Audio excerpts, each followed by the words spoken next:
Guys आज मैं आप सभी के साथ कुछ ऐसी गलतियां शेयर करने वाला हूं जो बहुत कॉमन मिस्टेक्स होती हैं जो स्टूडेंट्स पेपर अटेम्प्ट करने में करते हैं। ठीक है, और ये गलतियां आप सभी को बिल्कुल नहीं करनी है। अगर ये गलतियां आप नहीं करते हो तो पेपर में डिजास्टरस रिजल्ट्स नहीं आते हैं और जो हमारा मैक्सिमम पोटेंशियल जो हम अचीव कर सकते हैं वो हम अचीव कर पाते हैं। तो मेक श्योर इस वीडियो को आप एंड तक जरूर देखें।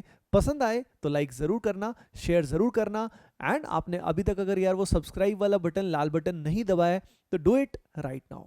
गाइस, सेशन में आगे बढ़ने से पहले आप सभी के लिए एक इंपॉर्टेंट इंफॉर्मेशन है। जैसे कि आप यहाँ पे लिखा हुआ देख भी सकते हैं, एटीपी स्टार का फाइनल स्टेप बैच जो है ये स्टार्ट हो चुका है, मतलब इसमें एनरोलमेंट स्टार्ट हो चुके हैं। आप इसमें अभी के अभी एनरोल कर सकते हैं हमारी वेबसाइट पे और ऐप पे। इस पर्टिकुलर बैच में क्या होने वाला है थोड़ा सा बता देता हूं। इसमें 3 ऑल इंडिया टेस्ट होने वाले हैं जिसमें पूरा पैन इंडिया के स्टूडेंट्स पार्टिसिपेट करने वाले हैं। इसके लिए हमने इसका प्राइसिंग भी बहुत ही अफोर्डेबल रखा है ताकि सभी स्टूडेंट्स इसको ज्वाइन कर सके। इसमें वीडियो सोल्यूशंस भी मिलेंगे और उसके अलावा एनालिसिस भी होगा और कुछ इंपॉर्टेंट स्ट्रेटेजी भी मैं आपके साथ इसके अंदर शेयर करूंगा। ओके गाइस, चलिए अब देखिए एक एक करके आपको सारे पॉइंट बताता हूं।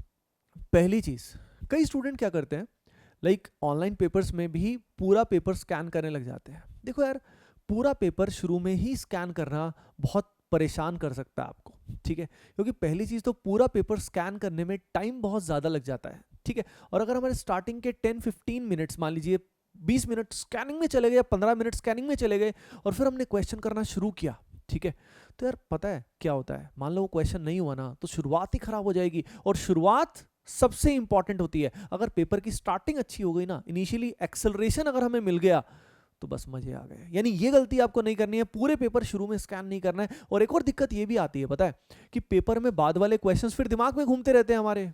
मान लो हम बहुत आगे तक का स्कैनिंग करते हैं तो बेस्ट वे इज कि शुरुआत के कुछ क्वेश्चन क्या करो, सेलेक्ट करो, देखो 3-4 क्वेश्चन शुरुआत के देख सकते हो, उसमें से जो इजीएस्ट लगे, क्योंकि जेई मेन में कुछ तो आसान क्वेश्चन आएंगे। खासकर आई विल रिकमेंड कि केमिस्ट्री से स्टार्ट करो तो बेस्ट है। तो कुछ क्वेश्चन डायरेक्ट होते हैं, जैसे कि केमिकल बॉन्डिंग का एमओटी से रिलेटेड क्वेश्चन डायरेक्ट आएगा। तो कुछ क्वेश्चन जो डायरेक्ट क्वेश्चन है, क्या करोगे, हाँ, उनको आप पहले ईजी क्वेश्चन को कर लोगे। ठीक है, उससे आपका कॉन्फिडेंस बूस्ट होगा।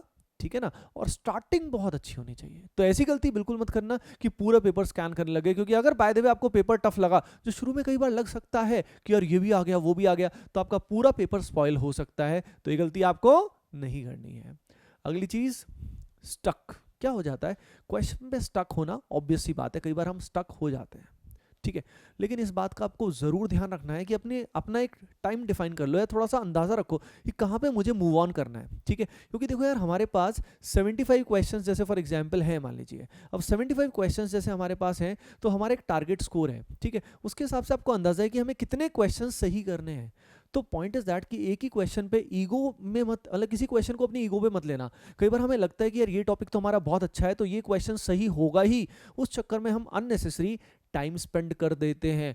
तो किसी एक ही क्वेश्चन पे बहुत ज्यादा समय वेस्ट ना करें। ओके गाइस, उससे आपका कॉन्फिडेंस मेंटेन रहेगा, बढ़िया रहेगा। ठीक है, अगली चीज, स्टूडेंट्स क्या करते हैं, अनबैलेंस टाइम देते हैं। जैसे फॉर एग्जांपल बहुत सारा समय मान लीजिए वो मैथमेटिक्स फिजिक्स में दे देते हैं तो केमिस्ट्री में समय नहीं मिलता। यानी आपको एक बैलेंस्ड टाइम, जो स्ट्रेटेजी आपकी वो फाइनलाइज होनी चाहिए कि कितना टाइम किसको देना है, अप्रॉक्सीमेट अंदाजा होना चाहिए।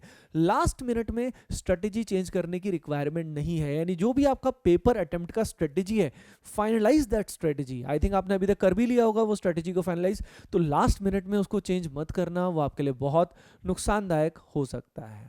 अगली इंपॉर्टेंट बात, लूजिंग योर कूल।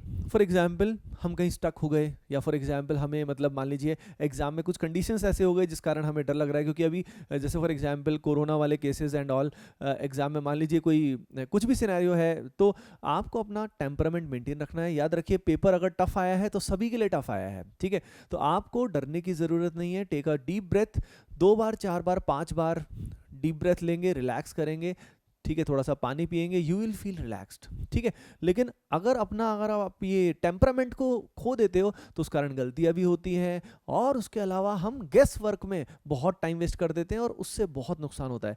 होता क्या है कि काफ़ी सारे क्वेश्चन में हम गेस कर देते हैं। देखो, कभी कभी इंटेलिजेंट गेस करना दैट इज़ फाइन, एलिमिनेशन करके, ऑप्शन एलिमिनेट करके सोच के कि हाँ यही होगा, लेकिन कंप्लीटली तुक्का मारना बहुत गलत होता है। तो गेस वर्क से जितना दूर रहे उतना अच्छा रहेगा यार, क्योंकि यहाँ पे बहुत भारी नुकसान आपका हो सकता है, बहुत भारी नुकसान हो सकता है, ठीक है ना। तो गाइस इन सब बातों का आपको ध्यान रखना है। अगर आप इन सब बातों का ध्यान रखोगे तो आपका पेपर का स्कोर जो आप एक्चुअल में चाहते हो वो आप अचीव करोगे। और जो भी पेपर अटेम्प्ट करने की आपकी स्ट्रेटेजी है, मेरे हिसाब से बेस्ट स्ट्रेटेजी ये होती है कि आप पहले कुछ क्वेश्चंस को क्या करें, स्कैन करें, उसमें से इजीएस्ट क्वेश्चन को आइडेंटिफाई करें जो डायरेक्टली फार्मूला बेस्ड है या मेमोरी बेस्ड है।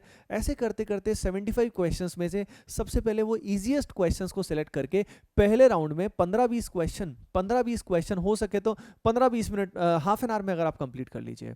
तो अगर 15-20 क्वेश्चन आपने हाफ एन आवर में कंप्लीट कर लिए, बस भाई साहब आपका फ्लो बन जाएगा। उसके बाद स्टक होने के चांसेस भी आपके कम हो जाएंगे, क्योंकि आपके दिमाग की जो मशीनरी है वो क्या हो जाएगी, चालू हो जाएगी। तो यानी जो ठीक ठाक लेवल के क्वेश्चन है वो भी आपसे होने लग जाएंगे। तो पहला हाफ एन आवर ये मान लीजिए विनिंग आवर है। अगर आपने उस विनिंग आवर को कैप्चर कर लिया तो ऐसे केस में आगे पूरे पेपर पे अच्छा करने के चांसेस बढ़ जाएंगे, सिली मिस्टेक्स भी कम होंगी। ओके एंड गाइस सबसे इंपॉर्टेंट बात है, एग्जाम से पहले आइडेंटिफाई कीजिए किस तरह की मिस्टेक्स आप सबसे अधिक करते हैं, ठीक है।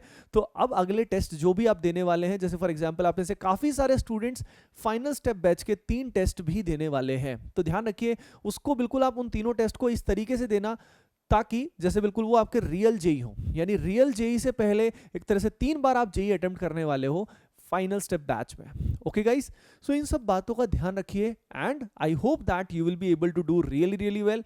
गाइस वीडियो पसंद आया हो तो make sure you hit the like button and share it with your friends as well. Thank you so much, I wish you all the best, love you guys.